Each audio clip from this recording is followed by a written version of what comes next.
آقا صلی اللہ علیہ وسلم نے فرمایا اذا وسد الامر الى غیر اہلہ فانتظر الساعہ، جب معاملہ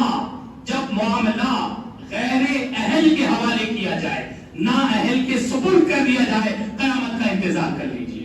جب آپ کے دینی معاملات، جب آپ کے دنیاوی معاملات، تمام تر معاملات جب نا اہلوں کے حوالے کیے جائیں، تب آپ یقین کر لیجئے کہ آپ قیامت کو دعوت دے رہے ہیں۔ قیامت آ چکی ہے۔ حضرات گرامی، جمہوری نظام پوری دنیا میں جو چل رہا ہے، وہ چاہے کچھ جگہوں پر شاہی نظام ہے، مسلم ممالک میں بہت سارے جگہوں پر شاہی نظام ہے، وہ شاہی نظام کم، شیطانی نظام زیادہ ہے، ورنہ وہ مغرب، وہ امریکہ، وہ یورپ کہ جو ان پارٹیوں کو کھڑے ہونے نہیں دیتے، ان پارٹیوں کو ابھرنے نہیں دیتے جو اسلام کی بات کرتے ہیں، وہ اسلامی بادشاہ کو کیسے گوارا کر رہے ہیں، اسلامی بادشاہ سے گلے کیسے مل رہے ہیں، اسلامی بادشاہ کے رخسار پہ جو ہے کو کیسے چوم رہے ہیں، وہ برداشت کر رہے ہیں، وہ کیونکہ ان کا مطلب نہیں کر رہا۔ تو شاہی نظام ہو یا جمہوری نظام، ہر طرف ابلیسی کھیل ہے، ہر طرف شیطانی کھیل چل رہا ہے۔ حضرات گرامی، لیکن ہم اس حقیقت سے منہ نہیں موڑ سکتے کہ آج ہمارے لیے جو حقوق حاصل ہیں، جو رائٹس حاصل ہیں، وہ جمہوری نظام کے اندر رہتے ہوئے ایک دستور کے تحت حاصل ہے، کانسٹیٹیوشن کے تحت حاصل ہے۔ بھارت کا آئین ہے جو ہمیں لیبرٹی دیتا ہے، آزادی کی گارنٹی دیتا ہے۔ آج ہم مسجد میں یہ خطاب کر رہے ہیں، یہ کانسٹیٹیوشن کی دین ہے، یہ بھارت کے آئین کی خوبی ہے کہ اس کے صدقے میں آج ہم مسجد کا مائک باہر کا چالو کر کے اپنے مذہب کے مطابق بات کر رہے ہیں۔ کانسٹیٹیوشن اگر خطرے میں آ جائے گا، آپ مسجد کا مائک آپ کو بند کرنا ہوگا۔ کانسٹیٹیوشن آئین اگر خطرے میں آ گیا، آپ کی مسجدوں کے جو ہے دروازے خطرے میں آ جائیں گے۔ ہماری مسجدیں، ہماری جو ہے دینی جو درسگاہیں ہیں، ہمارے دین کے جتنے مقامات ہیں، وہ سب پر جو ہے طرح طرح کی آفتیں آئیں گی۔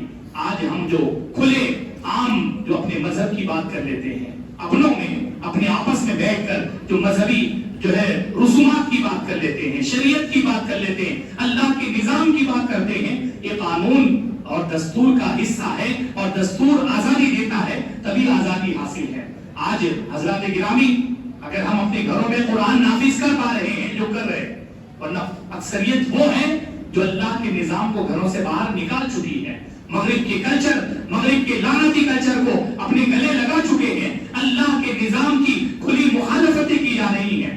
حضرات گرامی، لیکن ہم جو کچھ بھی اپنے مذہب پر تھوڑا بہت جو قائم ہے، ہمیں جو بھی مذہبی آزادی حاصل ہے، ہمیں جو بھی مذہبی شناخت حاصل ہے، مسلم آئیڈینٹی حاصل ہے، ہمیں جو آزادانہ اپنا جو بھی ہم کر رہے ہیں، اس سب کو جو ہم کر پاتے ہیں، اس کے پیچھے ایک ہی چیز ہے، وہ بھارت کی کانسٹیٹیوشن کی خوبی ہے، بھارت کے آئین کی خوبی ہے۔ بلا شبہ دنیا میں اگر شاہی نظام ہے، وہ بھی اللہ کے حکم کے خلاف ہے، دنیا میں جہاں بھی ابلیسی جمہوری نظام ہے، وہ بھی اللہ کے آئین کے خلاف ہے، لیکن ہم مجبوریوں کی زندگی جی رہے ہیں۔ یہ امام مہدی کا دور نہیں ہے، یہ سلطان عبدالحکیم حمید کا دور نہیں ہے، یہ نہ خلافت عباسیہ ہے، نہ عثمانیہ ہے، نہ خلافت امام مہدی ہے۔ ہم نے جب سے آنکھ کھولی ہے، کانسٹیٹیوشن ہمارے سروں پر ہے۔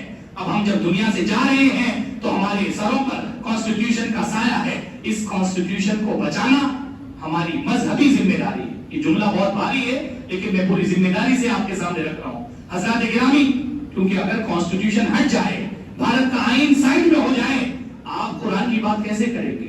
آپ کھلے عام نمازیں کیسے پڑھیں گے؟ آپ مسجدیں کیسے آباد کریں گے؟ آپ کو فریڈم آف ریلیجن کیسے حاصل ہوگا؟ یہ سب خوبیاں کانسٹیٹیوشن کی دین ہے، بھارت کے دستور کی دین ہے۔ دستور یاد رکھیں، جمہوریت کے 4 عظیم ستون ہوتے ہیں۔ کانسٹیٹیوشن سے دستور قائم ہے، کانسٹیٹیوشن سے یہاں کی جمہوریت قائم ہے، ملک قائم ہے، لیکن جمہوریت کے 4 ستون ہوتے ہیں: میڈیا اور مقننہ پارلیمنٹ یا اسمبلی، اور عدلیہ جوڈیشری، اور انتظامیہ مینجمنٹ گورنمنٹ سرکاریں۔ یہ 4 ستون ہیں۔ یہ کل تک کی باتیں تھی کہ ایک ستون اگر ڈگمگا جاتا تو دوسرے ستون آزاد تھے۔ عدلیہ آزاد تھا، عدلیہ اس کو صحیح کر دیتا تھا۔ میڈیا آزاد تھا، میڈیا اس کو صحیح کر دیتا تھا۔ اور اگر انتظامیہ مینجمنٹ سرکاریں دستور کے خلاف جاتی تو یہ دوسرے جو 3 اور ستون تھے وہ ہر ایک کو سدھار دیتے تھے، لیکن آج کے حالات واضح کر چکے ہیں، سب ظاہر ہو چکا ہے کہ اب صرف اور صرف سب پر جو حاوی ہے وہ مینجمنٹ ہے، سب پر جو حاوی ہے وہ گورنمنٹ ہے، جس کی سرکار ہے اسی کا جو توتی بول رہا ہے۔ عدالتوں پر حاوی سرکاریں ہیں، میڈیا پر حاوی سرکاریں ہیں، تمام تر مقننہ اسمبلی پر حاوی سرکاریں ہیں۔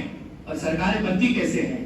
آپ کے ووٹ سے بنتی ہیں، آپ کی ووٹنگ سے بنتی ہیں، آپ کے سلیکشن سے بنتی ہیں، آپ کے الیکشن سے بنتی ہیں۔ آپ ووٹ دیتے ہیں اور جس کو میجورٹی آپ دے ڈالتے ہیں، جس کو اکثریت دے ڈالتے ہیں، وہی اکثریت کے ساتھ اسمبلی میں، وہی اکثریت کے ساتھ پارلیمنٹ میں پہنچتے ہیں، اور پھر اسی اکثریت کی بنیاد پر وہ گورنمنٹ بناتے ہیں، سرکار بناتے ہیں، مینجمنٹ سنبھالتے ہیں، اور پھر تمام تر ادارے ان کے ماتحت ہو جاتے ہیں۔ آج کے حالات تو یہی ہے۔ ان حالات میں آپ کی ذمہ داری کیا ہے؟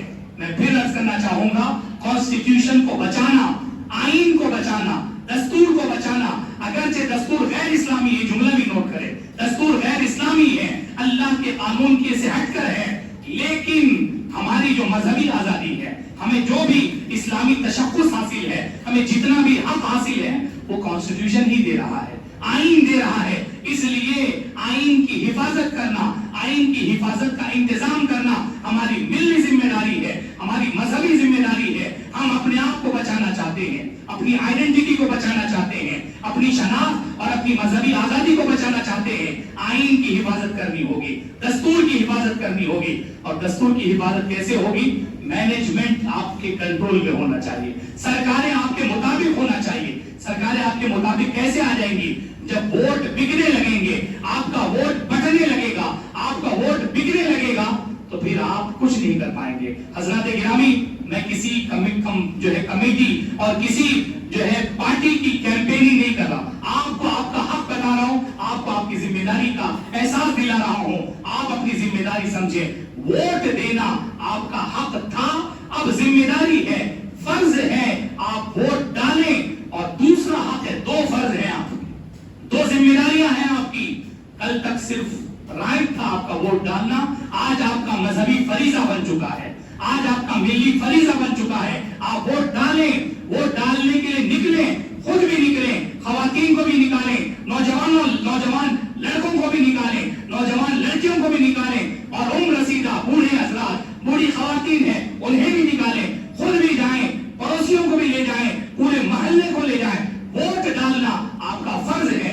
اور دوسرا اور ایک فرض ہے، آپ کا ووٹ کسی بٹوارے کا ذریعہ نہ بنے، کسی تقسیم کا ذریعہ نہ بنے، ورنہ اگر ووٹ 51% ہیں، 55% ہیں، 60% ہیں، اگر ہمارے 60% ووٹ 30 میں بڑھ گئے، تو جو 33 والا ہے، 31 والا ہے، مذہبی منافرت والا ہے، فرقہ پرست طاقت والا ہے، اور زعفرانی شیطان ہے، پھر وہ اس کا تو ہی بولے گا، وہ میجورٹی میں آ جائے گا۔ تو ایک فرض ووٹ ڈالنا ہے، اور دوسرا فرض ووٹ کو بٹنے سے بچانا ہے۔